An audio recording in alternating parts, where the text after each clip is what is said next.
Hi, welcome back. Do you know why Housewife was transformed into Homemaker? How did it stereotype a woman into a submissive marital status? These two words directly dictated how society valued women, how women started internalizing it and viewed themselves. They often do tasks which is unpaid, emotional, and invisible labor. Society view her domestic labor not as a work but as a natural expression of her love, duty, and which she never refuses but always do it out of devotion. A housewife's time has no measurable financial value.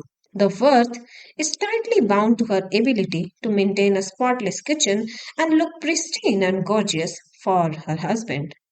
This rebranding of housewife into homemaker happened in late 19th century. It shifted the meaning to the active skill of crafting a home, framing it as an intentional, dignified profession that required managerial intelligence, budget coordination, and psychological nurturing. So, what is your estimation of her salary? How much do you think she deserves? If you take her labor into account of managing budget, cooking meals, cleaning, mopping, she expertises in various fields with multitasking. If you had a chance to decide her salary, what would it be?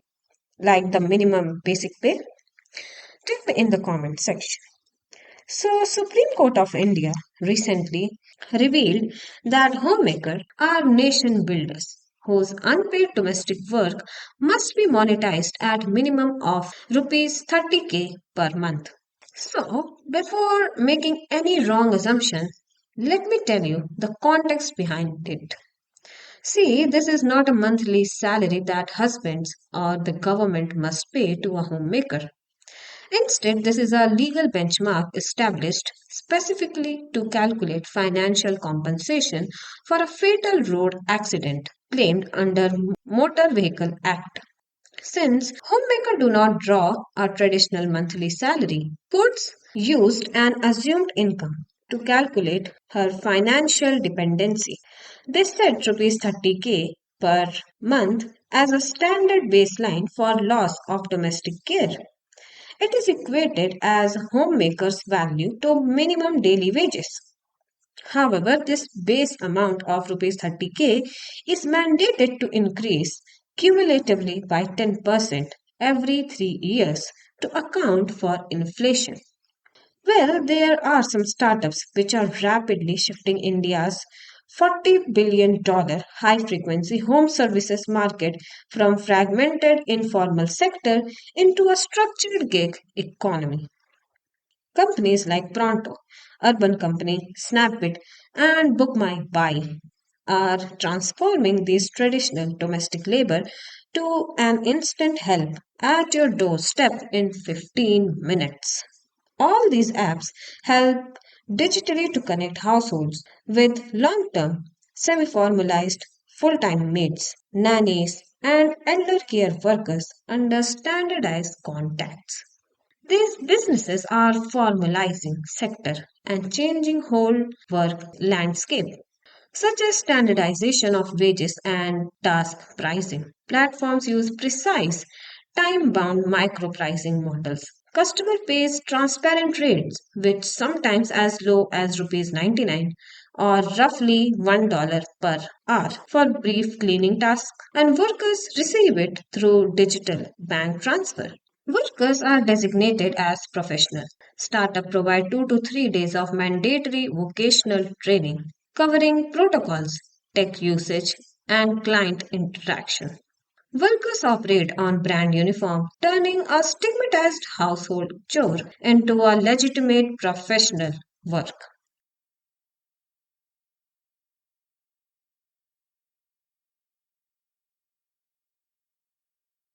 Platforms use shift based flexibility, giving workers a choice. It has its own challenges and friction which comes along with it. It also involves mass entry of men into cleaning sector because the work is framed around technology, machinery, and standardized protocol.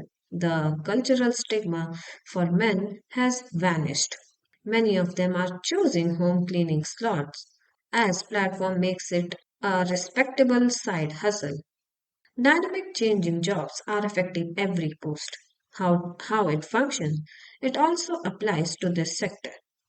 It also opens opportunity for millions of women who traditionally remain the backbone of this industry. Acts as a massive agent of economic empowerment. Her professional value is now tied to her app rating and performance metric rather than her submissiveness to homeowners' personal temperaments. It eliminates classic dynamic between who earns and runs the house and who manages it. I think we need to acknowledge the worth of her labor, not sidelining it as ये तो घर में ही रहती है आराम से। घर अपने आप नहीं चलता, उसमें कोई सामान वहीं पड़ा मिलता है जहां पर छोड़ के गए थे, ना कि वो अपनी जगह पर चला जाता है। उसके पैर नहीं है, घर को रखना पड़ता है। उसकी जिम्मेदारी एक जेंडर के ऊपर डाल देना एक स्किल नहीं, बोझ होता है। It does not give any personal pleasure to be an unpaid maid of a home. A house is a brick walled structure until it is taken care of. It becomes a home. Supreme court ने कहा home maker our nation builder क्योंकि वो human capital की care करती है। उनकी वजह से हमारे प्लेट में खाना, हमारी चीजें उस जगह पर हैं जहां पर उन्हें होना चाहिए था। वो बात अलग है, जब तक मम्मी नहीं आती तब तक मेरे दृष्टिकोण में तो वो चीज इनविजिबल रहती है और मम्मी के आते ही वो चीज अचानक से प्रकट हो उठती है। खैर, तुम मुझे बताओ, तुम्हारे क्या विचार है इस पर? Do you think rupees 30K per month is a valid basic पे?